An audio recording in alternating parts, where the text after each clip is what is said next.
High everyone, नमस्ते जोरले। मेरो नाम सगिना राणा थापा हो। अनि म चाहिँ हिजो रिसेन्टली एउटा नयाँ भिडियो हालेको थिएँ। नयाँ होइन, फर्स्ट भिडियो थियो त्यो मेरो चाहिँ। अनि हिजो चाहिँ म जसो हिम्मत गरेर त्यो भिडियो चाहिँ अपलोड गरेँ। अनि आइ एम सो ह्याप्पी कि आई डिड एउटा बिग स्टेप। अनि म चाहिँ त्यो भिडियो चाहिँ रिग्रेट भएर चाहिँ डिलिट गरेन कि मलाई रिग्रेट नै छैन केही पनि। जस्ट एउटा स्टेप चाहिँ म अगाडि बढेँ भनौँ त्यस्तै। सो यो चाहिँ मेरो सेकेन्ड भिडियो अनि hope everyone will like it. अनि भ्यू हेरिदिनुहुन्छ होला भन्ने आशा छ। आशा त खासै छैन किनकि म न्यू हो नि त। मेरो च्यानलमा चाहिँ 2टा सब्सक्राइब मात्र हो, त्यो पनि मेरै हो त्यो सब्सक्राइब चाहिँ।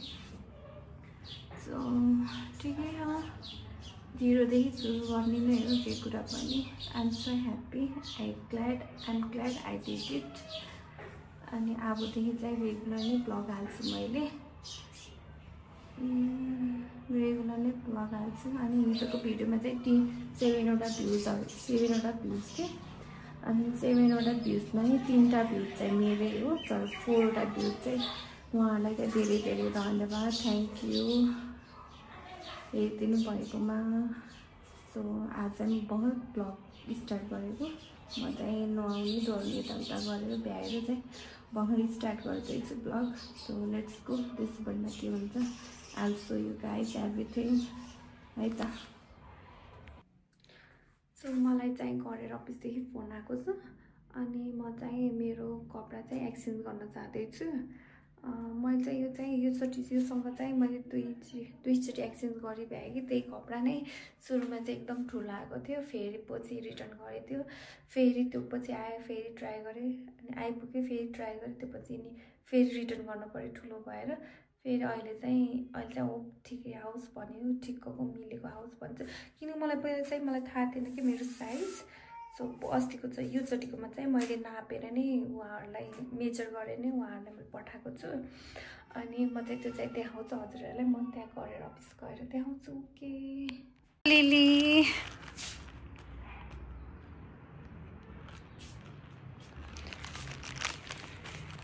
चाहिँ यहाँ गुरुङ गहना घरको यो पछाडि हुन्छ नि, यो फुली बनाउनु। यो फुली अस्ति चाहिँ मैले दिएको थिएँ उहाँ दाइलाई, अनि त्यही भएर भाँचिएको थियो कि। सो त्यो दाइ आफूले नै भाँचिदिनु भयो त्यो बनाउँदाखेरि। म चाहिँ यहीँ छु है, फुली लिन आएको। यस्तो अक्वर्ड फिल भएको यार। तर म चाहिँ फुली लिएर नि हिँडिसकेँ। यो चाहिँ अस्ति दाइलाई लगाइदिनु न भन्दाखेरि त्यो भाँचिएको थियो कि। सो फेरि बनाइदिनु भयो, अनि 200 रुपियाँ एक्स्ट्रा थप्नु पऱ्यो।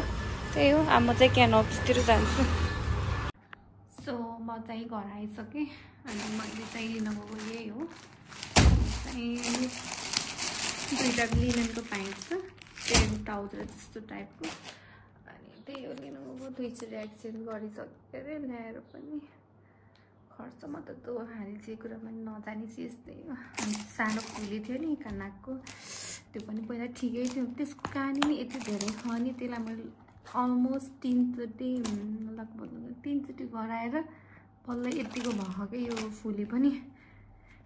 सुरुमा नानीलाई लगाइदिएँ मैले, अनि ठुलो जस्तो भएर त्यो खोलेर फेरि सानो गराइदिनु पऱ्यो। फेरि त्यो जत्राको त्यत्रै भयो। अनि फेरि लगाइदिएँ, अनि त्यो चाहिँ फेरि भाँचियो।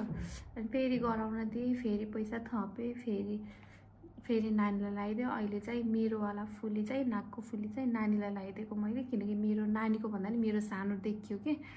सो नानीको चाहिँ ठुलै भएको थियो कि पहिल्यैदेखि नै। अनि त्यसलाई चाहिँ मैले नानीलाई लगाइदिएँ त्यो चाहिँ। अनि अहिले चाहिँ यो फेरि हिजो अस्ति भाँचेको थियो के अरे, अनि त्यो दाइले नै भाँच्नु भएको थियो नि। आज चाहिँ 200 रुपियाँ थपेर अनि त्यो चाहिँ मैले लिएर आएँ। त्यो कुरामा नि खालि घाटा नै घाटा हो। अब यस्तै त हो नि, के गर्ने, महँगाइको जमाना ठिकै हो त्यही पनि। अनि म चाहिँ भर्खर सामानहरू त्यो सबै लिएर आइसकेँ। अब चाहिँ म यत्तिकै बस्छु। अनि कति बज्यो अहिले, कति भयो टाइम, अहिले चाहिँ 2 बज्न लागेको छ। अब 1 घन्टामा चाहिँ 3 बजी चाहिँ नानीलाई लिन जान्छु, नानीलाई ल्याउँछु। अनि त्यही हो, नास्ता खुवाउने, खेलाउने, होमवर्क ल्याउने। उसको चाहिँ अझ नि इक्जाम चाहिँ सुरु भएको होइन। 17 देखि सुरु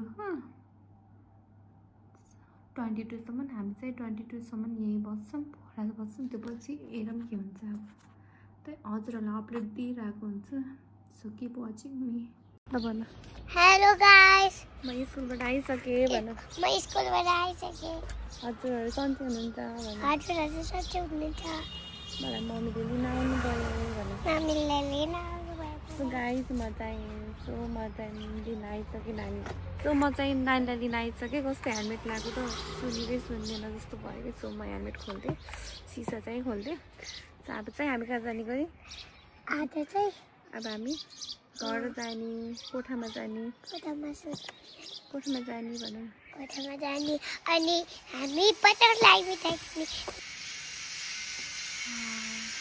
कस्तो राम्रो बटरफ्लाई है टिप्ने है टिप्ने होइन नि बटरफ्लाई हेलो बटरफ्लाई भन न हेलो बटरफ्लाई गयो कता गयो उता गयो सो अब है कोठामा जान्छौँ यो हातमा चाहिँ के गरेको नि के चुहाएको नि यिमा कसरी खानु भयो त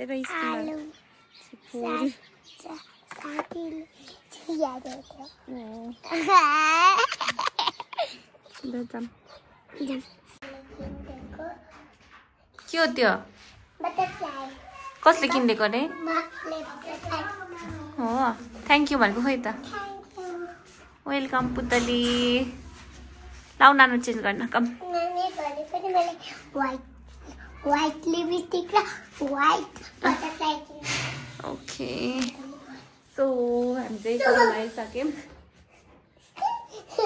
किसी गर नि त मेरो बेबी त कति गुड गर्ल हुनुहुन्छ क्या बस न त्यहाँ लेख न तिमीलाई अहिले देखाउँछु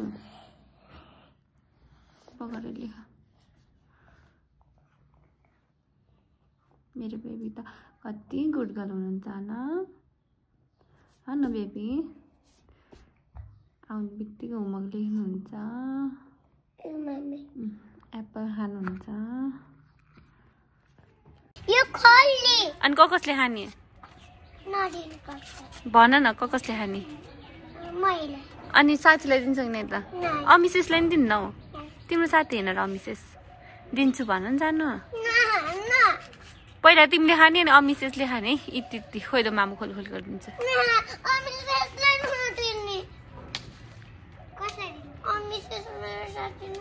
ल हिँड न त भित्र हिँड जाऊँ भित्र गएर खाऊ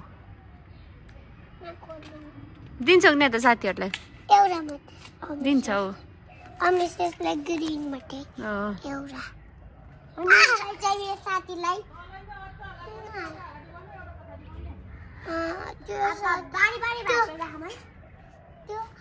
बारी भाँचेर खान्छौ ल चाहिँ अलिअलि सामानहरू लिन हिँडेको सामानहरू सकियो रहेछ हजुर अब मसँग जाने कोही नि आएन कहाँ आएन कोही पनि यो त भोट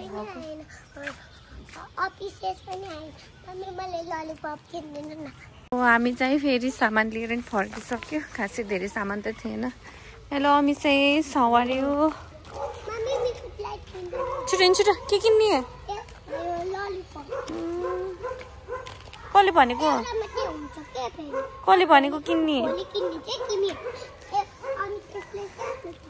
कति हँसाएको अघि कहाँ गएको थियौ तिमी कहाँ गएको थियौ अघि सिजालाई छोडेर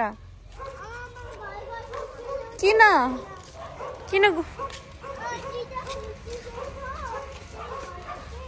ए सिजालाई छोडेर भागी गर्ने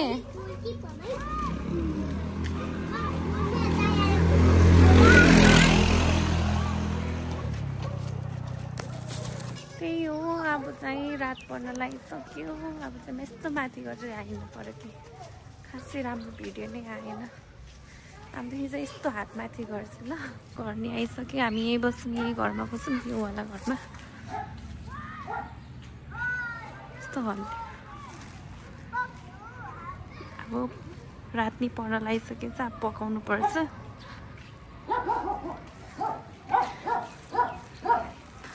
पकायो खायो सुत्यो त्यही त छ।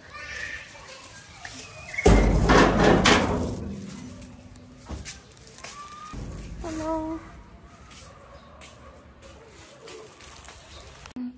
Hello guys Kurkure. सो आजलाई चाहिँ यति नै हो। मेरो चाहिँ डेली जस्तो यस्तै नै दिन बितिरहेको छ। So still I try to upload daily blog. म चाहिँ डेली नै गर्छु भनेर सोचिरहेको छु। So keep supporting me. Thank you so much. Good night. Good night. Bye. भोलि भेटौँ भन्न।